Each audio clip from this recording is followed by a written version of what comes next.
तो बच्चों आज हम लोग पढ़ेंगे n प्राकृत संख्याओं का योग। इंग्लिश में कह सकते हैं sum of first n natural numbers.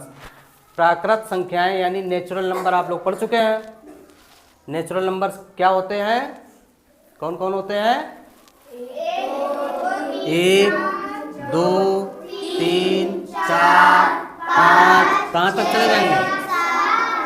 अगर आपसे कह दे कि पहली 10 प्राकृत संख्याओं का योग बताइए, तो पहली 10 प्राकृत का मतलब यहां से शुरू करेंगे 1 धन 2 धन 3 धन 4, कितनी संख्या लिखेंगे? 10। ऐसे वो 15 भी पूछ सकता है, 50 भी पूछ सकता है। मान लो अगर 100 तक पूछ दे, यहाँ तो 10 तक है, पूछ दी, लिख दिया।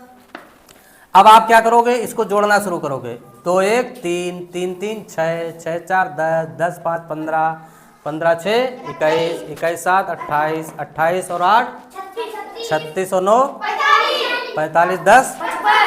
तो इसको जोड़ने में आपको समय थोड़ा ज़्यादा लगेगा। अगर मान 10 तक है तो आपने जोड़ लिया। मान लीजिए यही कैसे कि 100 तक की संख्याओं का जोड़ बताइए, तो 10 11 12 ऐसे जोड़ोगे तो कितना समय लगेगा? उसके लिए एक फार्मूला बनाया गया। वो फार्मूला क्या है? ऐसे आपको नहीं जोड़ना है, उसके लिए एक फार्मूला अप्लाई करेंगे। और वो फार्मूला क्या है? n प्राकृत संख्याओं का योग, संख्याओं का योग। इसके लिए आप फार्मूला लिखेंगे n, फिर ब्रैकेट लगाएंगे n+1, फिर अपॉन 2। अब आप कहेंगे कि n क्या है सर जी? तो जब सवाल दिया जाएगा तो वहां पर n का नाम आएगा। जैसे प्रश्न लिखा होगा प्रथम 10 प्राकृत संख्याओं का योग, यानी कि आपसे पूछ रहा है 1 धन 2 धन 3 धन 4, कहाँ तक? 10 तक। आखिरी आपका 10 होगा। अगर 100 तक पूछे तो आखिरी क्या होगा? 100 तक जोड़ेंगे। 50 तक पूछे तो 1 से शुरू करेंगे, कहाँ तक जाएंगे? 50 तक। 25 तक पूछे तो 1 से शुरू करेंगे, कहाँ तक जाएंगे? 25 तक। समझ में आ गया? तो ये जो संख्या दी होगी कि 25 तक 10 तक 100 तक, यही आपका n होगा। क्या होगा? n। तो अब 10 प्राकृत संख्याओं का योग जब हम निकालेंगे तो हम योग कैसे निकालेंगे? इस फार्मूले में n की जगह हम लिखेंगे 10। n की जगह क्या लिखेंगे? 10। फिर ब्रैकेट लगाएंगे, फिर n की जगह पर क्या लिखेंगे? 10, फिर प्लस लगाएंगे, फिर एक ब्रैकेट बंद कर देंगे और इसके अपान में लिखेंगे 2। अब इसको बच्चों हल कैसे करेंगे? ब्रैकेट के अंदर 10 + 1 है, इसको तो जोड़ लोगे। क्या लिखोगे? 11। ये आपने 10 लिखा। 10 और इस ब्रैकेट के बीच में कोई चिन्ह नहीं है, तो क्या करेंगे? कौन सा चिन्ह लगा देंगे? गुणा का। 10 1 कितना होता है? और नीचे कितना लिख देंगे? 2। अब इसको काटेंगे। कैसे काटेंगे? 2 का भाग 11 में जाएगा? नहीं। 2 का भाग 10 में जाएगा? तो 2 से काट दीजिए। 2 1 कम 2, 2 पंचे। ऊपर क्या क्या बचा? ऊपर आपका बचा 5 गुणे 11, तो कितना आ गया? 55। और नीचे क्या बचा? 1। तो नीचे अगर 1 बचता है तो फिर उसको नहीं लिखते हैं, तो योग कितना आ गया? 55। बात समझ में आ गई? तो कौन सा उत्तर सही हुआ? सी। इसी तरह का एक प्रश्न और देख लीजिए। इस प्रश्न में लिखा हुआ है 1 से 25 तक प्राकृत संख्याओं का योग कितना होगा। यहाँ पर n कितना है? हमने कहा था ये जो नंबर आखिरी वाला आएगा वही n होगा, क्योंकि 1 से शुरू करते हैं और 2 3 4 ऐसे जोड़ते चले जाएंगे। कहाँ तक जोड़ते चले जाएंगे? 25 तक। आखिरी नंबर क्या होगा? 25। ऐसे इनको जोड़िए। 2 1 3 3 3 6 6 4 10 और 25 तक जाइए। तो अगर ऐसे हम जोड़ेंगे बहुत समय लग जाएगा।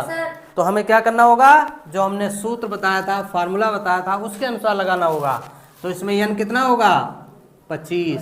n कितना होगा? 25। फार्मूला आपका क्या था? n+1 upon 2। n की जगह कितना लिखा जाएगा? 25। और यहाँ पर 25 + 1 कितना हो जाएगा? 26। और दोनों के बीच कौन सा चिन्ह लगाएंगे? गुणा का। और नीचे 2 लिखिए। अगर 2 से ये कट जाता है तो इसको काटिए, ये कटता है तो इसको काट दीजिए। तो 2 से 25 कटेगा नहीं, 26 कटेगा। 2 1 कम 2, और ये आ जाएगा 2 एकम 2, 2 तिया 13। 13 आया। 13 में गुणा कितने का करना है? 25। 25 का। तो अब यहाँ नीचे लिख दीजिए 25 और गुणा 13। 13 का गुणा करके बताइए। 325। 13 का पाड़ा 5 बार पढ़ेंगे, कितना आएगा? 65। और 13 का पाड़ा 2 बार पढ़ेंगे, 26। और जो 6 बचा था 32, कितना आया? 325। है इसमें कहीं? Yes sir. पवन ने सबसे पहले बता दिया था, सी आंसर सही है, सर ऐसे क्योंकि उसको पहली बार में समझ में आ गया था। ऐसे 1 से 100 तक की प्राकृतिक संख्याओं का योग पूछा गया है, तो इसमें n का मान कितना होगा? 100। और अब आपको फार्मूला लिखने की जरूरत नहीं है, 100 तक की संख्याओं का योग पूछा है तो पहले 100 लिख लो, गुणे का चिन्ह बना लो और 100 में 1 जोड़ दो, कितना आएगा? 101/2, यानी कि 2 से भाग देना है। 100 का आधा कितना होता है? 2 का भाग का मतलब होता है आधा। अगर हम किसी संख्या में 2 का भाग दें तो इसका मतलब क्या हुआ? आधा। तो 2 से जब हम भाग देंगे 2 एकम 2 और ये आ जाएगा 50। अब इसमें आपका आ गया ऊपर 50 और 101, नीचे केवल 1 बचा है तो इसको छोड़ दीजिए। अब मैंने कापियों में देखा कि बच्चे जो है गुणा इस तरह से कर रहे हैं। यहाँ पर आप लोगों ने इस तरह से गुणा करना शुरू किया, 0 से पहले किया, फिर 5 से किया, ऐसे किया, फिर उसको जोड़ा। अगर इतना टाइम लगाओगे तो समय निकल जाएगा, क्वेश्चन हमको बहुत तेज करना होता है। अगर इस तरह का गुणा आता है जिसमें इकाई का अंक 0 हो, इकाई का अंक 0, तो आपको क्या करना है? 0 पहले से बना लीजिए। ये वाला 0 हमने पहले ही बना दिया। अब हमें केवल क्या करना है? 5 से गुणा करना है। 5 का गुणा 1 में करिए 5, 5 का गुणा 0 में करिए 5 का गुणा 1 में करिए, देखिए एक ही लाइन में आ गया। मान लीजिए आपको करना हो 60 का गुणा 820 में, अब आप क्या करोगे? आप ऐसे लिखोगे 820, फिर नीचे लिखोगे 60 और फिर इसका गुणा करना शुरू करोगे, फिर जोड़ोगे। तो अब यहाँ पर मैंने क्या बताया? अगर इकाई के अंक पर 0 हो तो उसको वैसे ही लिख दीजिए। क्या करिए? वैसे ही लिख दीजिए। देखिए इसमें भी इकाई की जगह पर 0 है, इसका भी 0 लिख लीजिए, इसमें भी 0 है, इसका भी 0 लिख दीजिए। अब आपके पास कितना बचा? इधर 82 और इधर 6। अब 6 का पाड़ा आपको किसमें पढ़ना है? 2 में। 6 दूनी 12, कितना बचा? 1। 6 का पाड़ा 8 बार पढ़िए, 48 में 1 जोड़ दीजिए। कुछ एक सवाल और लिख लीजिए, 1 से 20 तक की प्राकृत संख्याओं का योग कितना होगा? क्या करना था? 20 लिखना है, फिर गुणे का चिन्ह बनाना है, 20 में 1 जोड़ना है और नीचे 2 का भाग देना है। इसको आधा कर दीजिए, 20 का आधा कितना होगा? 10। 10 गुणा कितना करना है? 21। अब अगर 10 का गुणा करना है तो गुणा मत करिए, क्या करिए? ये 0 पहले बना दीजिए और 1 का गुणा 21 में करोगे तो 21 ही तो आएगा, 210 आ गया। अब हम लोग पढ़ेंगे प्रथम n प्राकृत सम संख्याओं का योग। देखिए वहां पर सम शब्द नहीं लगा था, इसके पहले जो हमने पढ़ा था वहां पे सम लिखा था, वहां पे लिखा था प्रथम n प्राकृत संख्याओं का योग। अब यहाँ उसने क्या लगा दिया? सम संख्याओं का योग। और सम संख्याएं आपने कौन कौन सी पढ़ी थी? 2 और 4, 6, 8 ऐसे थे। अब अगर आपसे कह दिया जाए कि प्रथम 10 सम संख्याओं का योग बताओ, तो आपसे क्या पूछ रहा है? 10 सम संख्याओं का योग, यानी कि सबसे पहले आप लिखेंगे 2, फिर 4, फिर 6, कितनी संख्याएं आपको लिखनी है? 10। अब 10 हो जाए तब बता देना।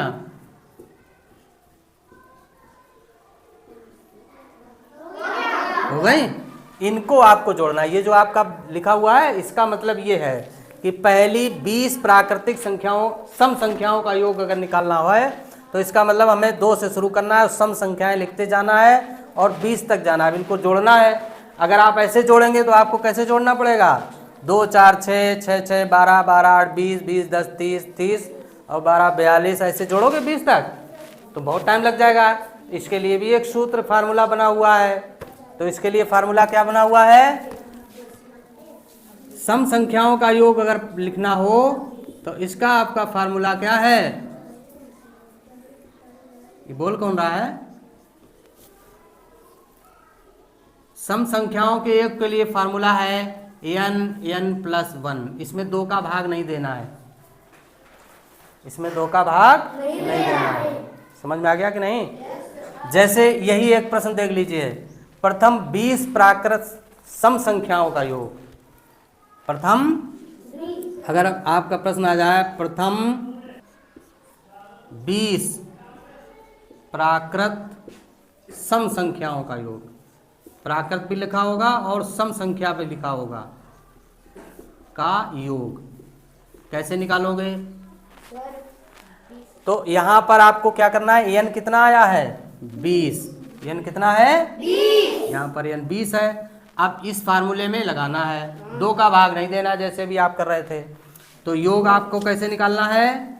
योग के लिए आप लिखेंगे 20 और फिर गुणे का चिन्ह बनाएंगे और 20 में 1 जोड़ देंगे, बस गुणा कर दीजिए। ये तो पहले से भी सरल हो गया। 20 का गुणा करने के लिए आप क्या करोगे, 0 पहले इकाई के स्थान पर लिख दोगे, 2 का गुणा इसमें करोगे, 2 एकम 2 4। तो प्रथम 20 प्राकृत सम संख्याओं का योग हो जाएगा 420, यानी इनको अगर आप जोड़ेंगे 20 तक तो 420 आएगा। ठीक है। दूसरा प्रश्न है यहाँ पर, प्रथम 10 सम संख्याओं का योग कितना होगा? तो लगाया आप लोगों ने, कितना आया? 110। कैसे लगाया? सर गुणा कर दिए। फार्मूला क्या था, n प्लस 1, यानी इसमें 2 का भाग नहीं देना। और इसके लिए करना क्या है, 10 लिखिए और गुणे का चिन्ह बनाइए, 10 में 1 जोड़ दीजिए और 11 में 10 का गुणा करेंगे, कितना आ जाएगा? बिल्कुल आसान है कि नहीं है? अब इसी जगह सम की जगह विषम आ सकता है। क्या आ सकता है? प्रथम n प्राकृत विषम संख्याओं का योग। तो विषम संख्याएं कौन कौन सी आपने पढ़ी थी? इंग्लिश में इसको क्या कहते हैं? Odd number. क्या कहते हैं? Odd number. विषम संख्याएं कौन कौन सी थी? 1, 3, 5, 7। अगर कहे प्रथम 4 विषम संख्याओं का योग, तो 4 संख्याएं कौन सी होंगी? 1, 3, 5, 7 होंगे 4। इनको तो आसानी से जोड़ दोगे, 3 1 4, 4 5 9 7 16। तो छोटा है तो जोड़ लोगे, लेकिन बड़ा आ जाए तब। तो इसके लिए एक फार्मूला क्या होगा, n विषम संख्याओं का योग, n विषम संख्याओं का योग। क्या करोगे? इसके लिए एक फार्मूला होगा n स्क्वायर। क्या होगा? स्क्वायर का मतलब क्या होता है? ये हमने लिखा है n बनाया, फिर इसके ऊपर यहाँ पर 2 लिखा है। इसको हिंदी में कहेंगे n की घात 2, या हम इसको कहते हैं n स्क्वायर। इसका मतलब क्या होता है, पता है कि नहीं? नहीं पता है, चलिए बताता हूँ। स्क्वायर का मतलब क्या होता है, जैसे हमने लिखा 2 और 2 के ऊपर घात कितनी लगा दी? 2। ये जब ऊपर लिखा जाता है तो इसको घात कहते हैं। क्या कहते हैं? ठीक है। तो 2 की घात कितनी है? 2। इसका ये मतलब है कि 2 का हमें गुणा 2 बार करना है। कितनी बार? 2। अगर बच्चों लिखा हो 2 की घात 3, तो इसका मतलब क्या है? 2 का गुणा कितनी बार करेंगे? 3। इसमें आ जाएगा 4 और इसमें कितना आ जाएगा? 2 का गुणा 2 में 4, 4 का गुणा 2 में 8। कितना आ जाएगा? 8। अगर कहा जाए 2 की घात 4, तब क्या करोगे? 2 का गुणा कितनी बार करोगे? 4 बार। कितना आएगा? 2 दूनी 4, 4 दूनी 8, 8 दूनी 16। तो घात का मतलब समझ में आ गया। यहाँ पर n है, कोई एक नंबर होगा, उसका घात 2 है, तो उसी को 2 बार गुणा करना पड़ेगा। जैसे कहा जाए 16 की घात 2, इसका मतलब क्या है? इसका मतलब है 16 गुणे 16। इसका मतलब क्या है? 16 तो 16 में 16 गुणा करोगे 32 आएगा। इसमें कैसे 32 आएगा? 16 गुणे 16 करोगे कितना आएगा? 32 आ जाएगा। कितना आएगा? 16 का पहाड़ा पढ़ोगे ना, 16 छक्का 96, हासिल 1, 16 एकम 16 और 9, ऐसे करोगे ना। अगर आपसे कहते 20 की घात 2, तो इसका मतलब क्या है? 20 की घात 2 का मतलब 20 लिखेंगे, फिर गुणा चिन्ह लगाएंगे, फिर 20, यानी 20 का 20 में गुणा करना है। तो हमने क्या बताया तरीका, 2 जीरो है, 2 जीरो बना लो, इसके बाद केवल 2 का 2 में गुणा करो। समझ में आ गया घात का मतलब। प्रश्न आप लिख लीजिए। प्रश्न आपका आया है प्रथम 25 विषम संख्याओं का योग। विषम संख्याओं का योग क्या करोगे? 25 विषम संख्याओं का योग क्या करना पड़ेगा? फार्मूला हमने क्या बताया था, एन स्क्वायर। यहाँ पर एन कितना है? 25। तो योग कितना आ जाएगा? क्या करोगे? 25 का स्क्वायर करोगे, यानी कि 25 की घात 2 लिखोगे। इसका मतलब क्या हुआ? 25 की घात 2 का मतलब क्या हुआ? क्या हुआ इसका मतलब? 25 गुणा 25 कितना आएगा? 625। अब यहां पर एक ट्रिक और सीख लीजिए। एक ट्रिक और सीख लीजिए। जैसे मान लीजिए आ जाए 35 का स्क्वायर, तो इसका मतलब क्या है? 35 का गुणा। तो इसमें आपको क्या करना है? 5 का गुणा 5 में कर लीजिए, कितना आएगा? और यहाँ पर एक संख्या बढ़ा दीजिए, 3 में 1 बढ़ाइए, कितना आएगा? अब 4 का गुणा कितने करिए? तो ये आ जाएगा 1225। गुणा आपका सरल हुआ कि नहीं? मान लीजिए इसी में आ जाए 45 की घात 2, तब आप क्या करोगे? इसका मतलब होता है 45 गुणे 45 होता है। तो गुणा कैसे करना है? 5 का गुणा 5 में करिए, पूरा लिख दीजिए, और यहाँ एक संख्या बढ़ा दीजिए, 5 का गुणा 4 में कर दीजिए। देखिए चुटकी में गुणा हुआ। अब आप लोग बताइए 55 का स्क्वायर कितना आएगा? करके बताइए जल्दी फटाफट। 3025। Very good. चलिए 65 का स्क्वायर करके बताइए। 65 का स्क्वायर कितना आएगा?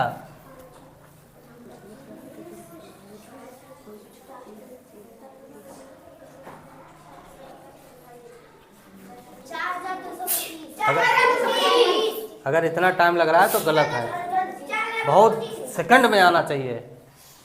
कितना आया? 75 का स्क्वायर करके बताइए।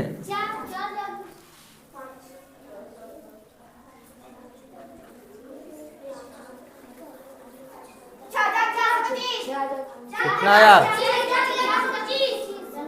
55 25 8 सते 56। कितना आया? इतना ही आया। लेकिन ये नियम कब लगाओगे? ये नियम आपको तभी लगाना है जब यहाँ पर इकाई 5 हो। अगर यहाँ 24 हो जाए तब नहीं लगाएंगे, 23 हो जाए तो भी नहीं लगाएंगे। ये नियम कब लगाएंगे? जब इकाई की जगह और उसका वर्ग करना हो, तभी केवल ऐसा करेंगे। बाकी सबके लिए और कहीं नहीं दिमाग लगाएंगे। 10 विषम संख्याओं का योग।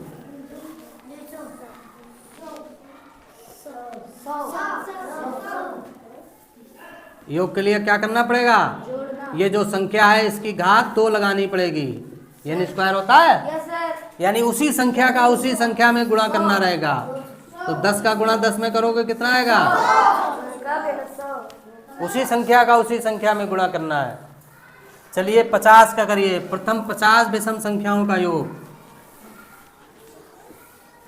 बस 50 में गुणे 50 कर दो फटाक से। 50 विषम संख्याओं का योग यानी 50 स्क्वायर। और 50 स्क्वायर मतलब यहाँ पर आपको 0 0 पहले ही बना लेना है, 5 में 5 का गुणा करना है। समझ में आ गया? काम कुछ तेजी से हो रहा है कि नहीं हो रहा है? कुछ आनंद आ रहा है कि नहीं आ रहा है? कौन सी कथा चल रही है? भगवान की। हाँ बोलो, आनंद कंद भगवान की, आनंद कंद भगवान की। हाँ बोलो, कृष्ण मुरारी की। हाँ ये कथा ही है, कथा ही चल रही है।